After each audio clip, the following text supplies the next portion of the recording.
Welcome back to my channel Swati Science Classes. This is Swati here. Today I am back with another new video, that is chapter number 10, respiration in organisms. Class 7 chapter number 10, respiration in organisms, यानी कि जीवों में श्वसन. So friends, let's get started. One day Buzo was eagerly waiting to meet his grandparents who were coming to the town after a year. एक दिन बोजो जो है वो बहुत ही ज़्यादा बेसब्री से अपने ग्रैंड पेरेंट्स का इंतज़ार कर रहा था, जो कि शहर से काफ़ी साल बाद आ रहे थे वापस. He was in a real hurry as he wanted to receive them at the bus stop. वो इतनी जल्दी में था कि वो चाहता था कि वो उन लोगों को रिसीव करने, उन लोगों को लेने बस स्टॉप पर जाए. He ran fast and reached the bus stop in a few minutes. वो काफ़ी तेज़ी से दौड़ा और जल्दी ही बस स्टॉप पे कुछ ही मिनटों में पहुंच गया. He was breathing rapidly. वो काफ़ी तेज़ी से सांस ले रहा था. रैपिडली का मतलब तेज तेज सांस ले रहा था. His grand mother asked him why he was breathing so fast. तो उसकी जो दादी माँ थी उन्होंने उससे पूछा कि तुम इतनी तेज तेज सांस क्यों ले रहे हो. Boojo told her that he came running all the way. तो बूजो ने बताया कि मैं घर से दौड़ते हुए आया हूँ. But the question got stuck in his mind.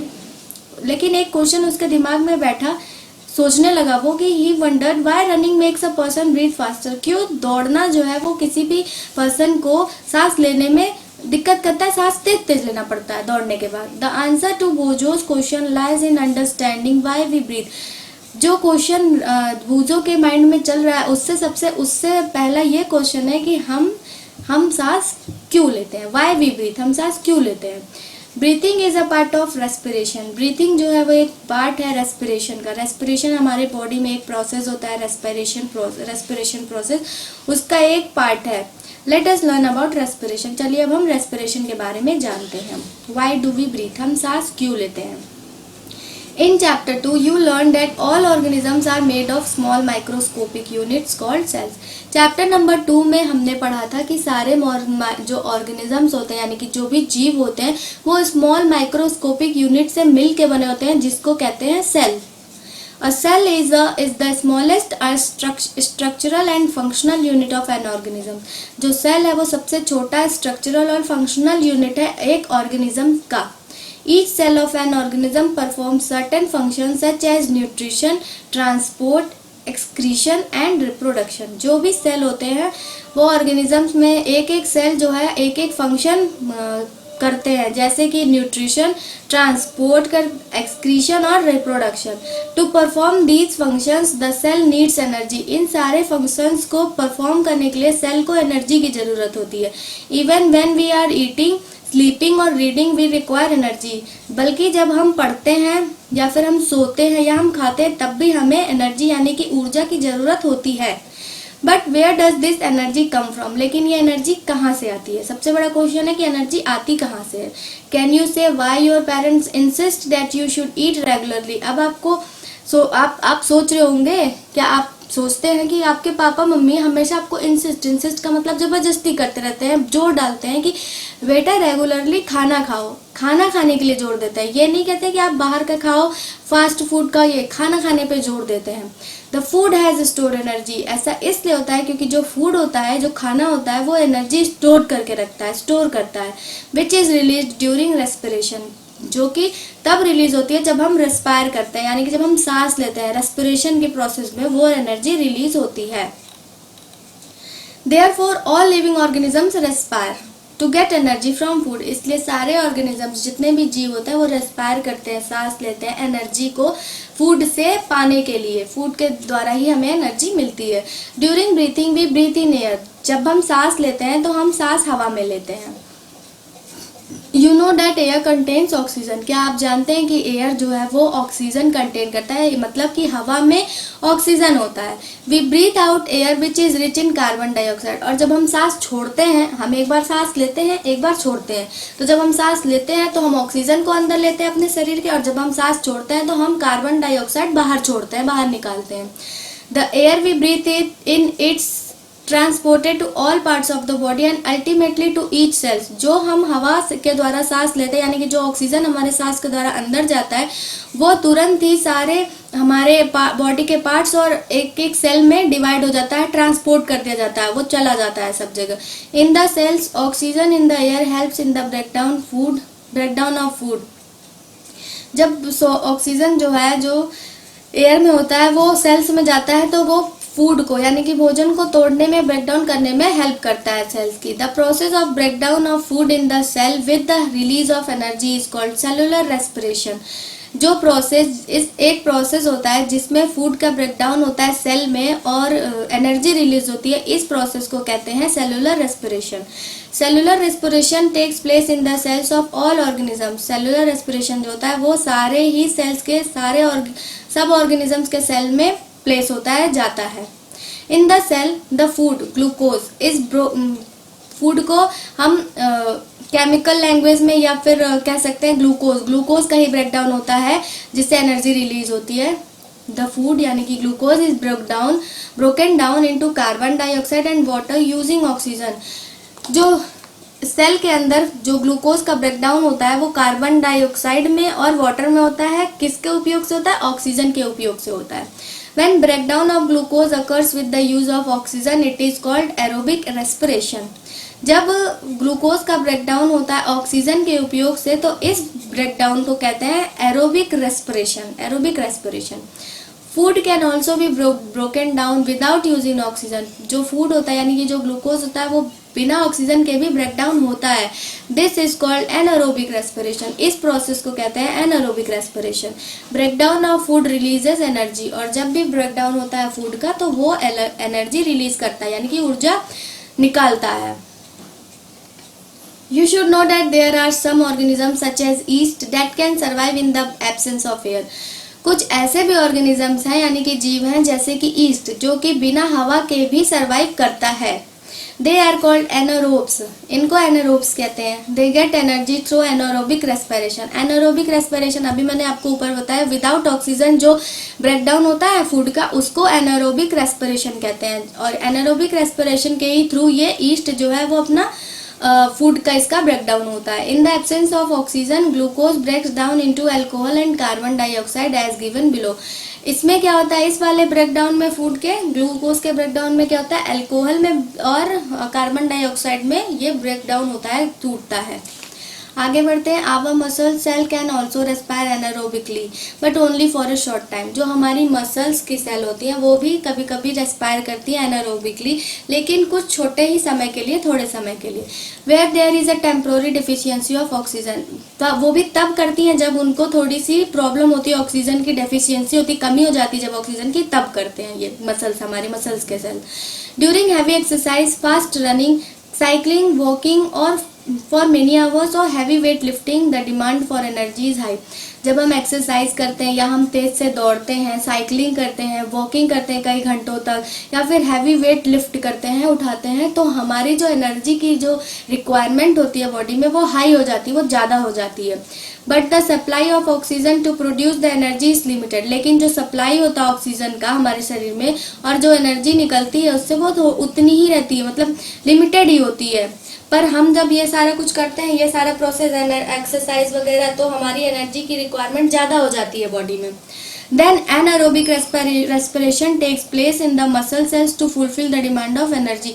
तब जो है जब हमारी एनर्जी लिमिटेड ही होती है और हमारे बॉडी को एनर्जी ज़्यादा चाहिए होती है तो हमारी मसल्स क्या होती है, तब वो एनारोबिक रेस्पिरेशन करती है, जिससे कि मसल्स में जो भी ऑक्सीजन की डिमांड होती है या जो भी सॉरी एनर्जी की जो डिमांड होती है वो पूरी हो जाती है। ये रहा फिगर 10.1। दौड़ते हैं, एक्सरसाइज करते हैं, तब की बात है। Have you ever wondered why you get muscle cramp after heavy exercise. क्या आपने कभी बढ़िया अच्छे से एक्सरसाइज किया और उसके बाद आपके मसल्स में पेन हो रहा हो? ये आपने ज़रूर फील किया होगा अगर आप हैवी एक्सरसाइज करते हैं कभी तो। The cramps occur when muscle cells respire anaerobically. जब ये क्रैम्प तब होते हैं, जो क्रैम्प्स होते हैं मसल्स में, ये तब होते हैं जब हमारे मसल्स जो है वो एनारोबिकली रेस्पायर करते हैं। तो the partial breakdown of glucose produces lactic acid. जब थोड़ा सा ब्रेकडाउन होता है ग्लूकोज का तो उससे लैक्टिक एसिड प्रोड्यूस होता है। The accumulation of lactic acid causes muscles cramps. और जो ये लैक्टिक एसिड प्रोड्यूस होता है इसी के वजह से मसल्स में हमारे क्रैम्प्स होता है। We get relief from cramps after a hot water bath और अ मसाज। हम इस क्रैम्प से हमें तब आराम मिलता है जब हम गर्म पानी से नहाते हैं या फिर हम अपने शरीर का मसाज कराते हैं। Can you guess why it is so. क्या आपको पता है ऐसा क्यों होता है? हॉट वाटर बाथ और massage improve circulation of blood. जब हम गर्म पानी से स्नान करते हैं, नहाते हैं या फिर मसाज कराते हैं अपनी बॉडी का, तो हमारे जो ब्लड सर्कुलेशन होता है वो उसमें इम्प्रूवमेंट आती है। As a result the supply of oxygen to the muscle cells increases. तो उसका रिजल्ट ये होता है कि जो भी सप्लाई होती है ऑक्सीजन की मसल्स में वो भी इंक्रीज हो जाती है, वो भी बढ़ जाती है। The increase in the supply of oxygen result in the complete breakdown of lactic acid into carbon dioxide and water. और जब ऑक्सीजन का रिलीज हो, जब ऑक्सीजन का इंक्रीज हो जाता है, जब इंक्रीज हो जाता है ऑक्सीजन का सप्लाई, तो क्या होता है, लैक्टिक एसिड का कंप्लीट ब्रेकडाउन हो जाता है कार्बन डाइऑक्साइड और वाटर में। तो हमारा जो क्रैम्प्स होता है मसल्स का वो चला जाता है। ब्रीथिंग, सांस लेना। Close your nostrils and mouth tightly and look at a watch. अब आपको क्या करना है कि अपने दोनों नाक के जो दोनों छेद होते हैं, नोस्ट्रिल्स, उसको नोस्ट्रिल्स कहते हैं, उसको और अपने मुंह को बंद कर लेना है और घड़ी की तरफ देखना है। What did you feel after some time? आपको कुछ देर बाद कैसा फील होता है? How long were you able to keep both of them closed? कितनी देर तक आप अपने नाक के दोनों छेदों को और अपने मुंह को बंद करके रख सकते हैं? Note down the time for which you could hold your breath. और जब से आपने अपने नाक और कान को, मुंह को बंद किया है, तब से आपको उसका टाइम नोट कर लेना। फिगर 10.2, ये देखिए, ऐसे नाक को और मुंह को अपने बंद करना है। So now you know that you cannot survive for long without breathing. अब आप समझ गए होंगे कि आप ज़्यादा देर तक बिना सांस लिए सर्वाइव यानी कि जिंदा नहीं रह सकते हैं। You must have seen the movement of the abdomen of dogs, cats and cows as they breathe. आपने जरूर कभी देखा होगा कुत्ते को, बिल्ली को या गाय को जब वो सांस लेते हैं तो उनके पेट की उनको पेट में जो मूवमेंट होता है उसको। Breathing means taking in air rich in oxygen and giving out air rich in carbon dioxide with the help of respiratory organs. सांस लेने का मतलब होता है कि जो हवा में ऑक्सीजन ज़्यादा होता है उसको हम अंदर लेते हैं, जो हम सांस लेते हैं उसमें ऑक्सीजन ज़्यादा होता है, और जो हम बाहर सांस छोड़ते हैं उसमें कार्बन डाइऑक्साइड ज़्यादा होता है। और ये प्रोसेस हम रेस्पिरेटरी ऑर्गन्स की हेल्प से लेते हैं। The taking in of air rich in oxygen into the body is called inhalation. जो बॉडी में हम जो हवा, ऑक्सीजन से भरा हुआ हवा जो हम बॉडी में अंदर लेते हैं, उस प्रोसेस को कहते हैं inhalation. And giving out of air rich in carbon dioxide is known as exhalation. और जो कार्बन डाइऑक्साइड से रिच हवा, एयर हम बाहर छोड़ते हैं, उसको एक्सहेलेशन कहते हैं। It is a continuous process which goes on all the time and throughout the life of an organism. ये एक ऐसा कॉन्टिन्यूअस प्रोसेस है, मतलब लगातार चलने वाला प्रोसेस है, जो कि हर समय हर दम हमारे लाइफ में चलता रहता है। जब तक ऑर्गेनिज्म की जिंदगी रहती है, जब तक उसका जीवन है, तब तक चलता रहता है। कहते हैं ना, अगर सांस लेना बंद हुआ तो इंसान मर जाता है, वो जिंदा नहीं रहता है। इसलिए सांस लेना हमारे लिए काफ़ी ज़्यादा ज़रूरी है। The number of times a person breathes in a minute is termed as the breathing rate. जितने एक पर्सन जो है वो एक मिनट में जितनी बार सांस लेता है वो उसकी ब्रीथिंग रेट कहलाता है, यानी कि श्वसन दर कहलाता है। Both inhalation and exhalation take place.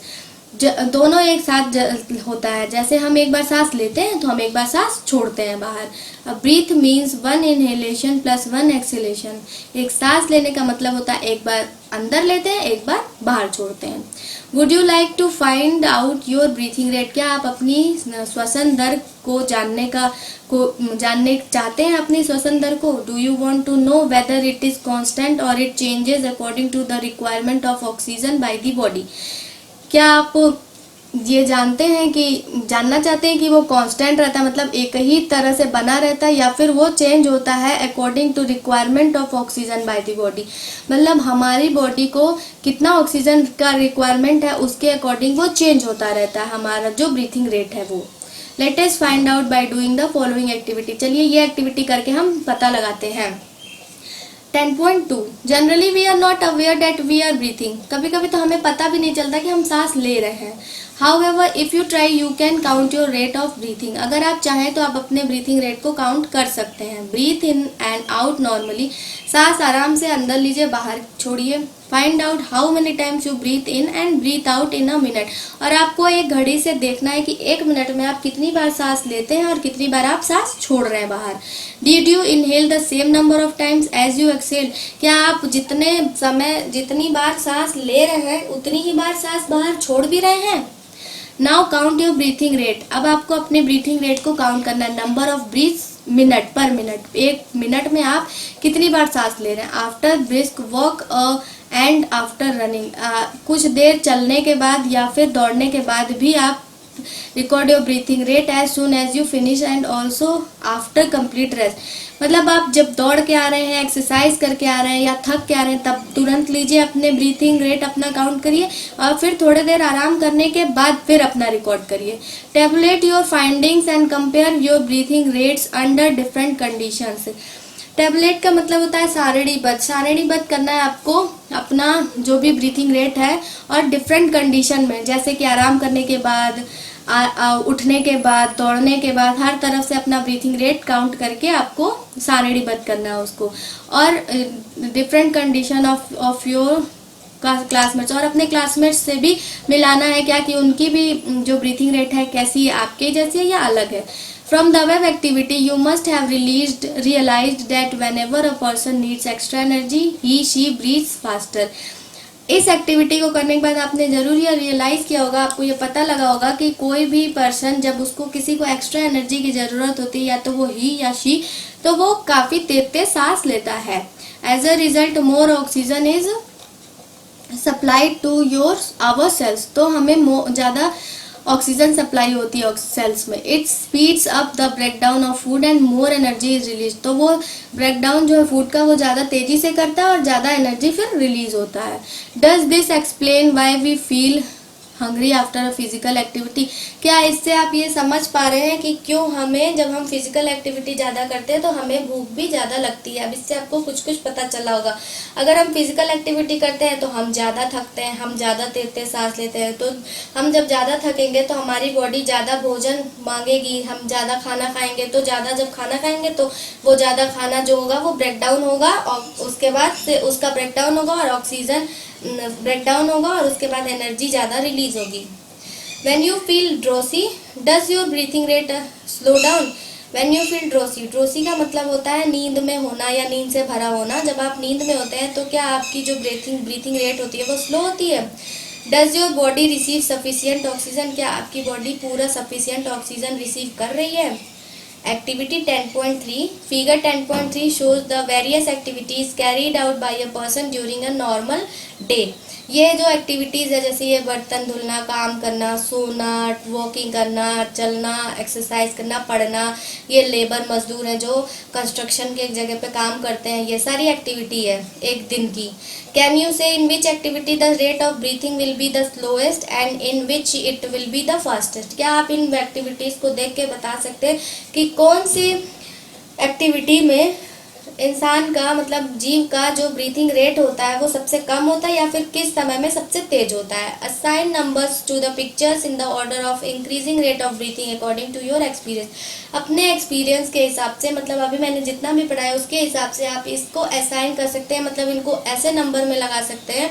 Increasing rate of breath को, सांस लेने की जो शक्ति होती है उसको बढ़ते क्रम में आपको इस अपने एक्सपीरियंस से लगाना है। सो फ्रेंड्स, चैप्टर नंबर 10 का फर्स्ट पार्ट मैं यहाँ एंड कर रही हूँ। उसके आगे मैं आपको सेकंड पार्ट एक्सप्लेन करूँगी। सेकंड पार्ट में होगा हाउ डू वी ब्रीथ, हम सांस कैसे लेते हैं। सो फ्रेंड्स, चैप्टर नंबर 10 का फर्स्ट पार्ट यहाँ एंड कर रही हूँ। मेरे चैनल पर प्लीज़ बने रहिए, सब्सक्राइब करिए, लाइक करिए, शेयर करिए, और कोई भी आपके अंदर क्वेरी हो तो मुझे कमेंट करके पूछ सकते हैं। Thanks for watching.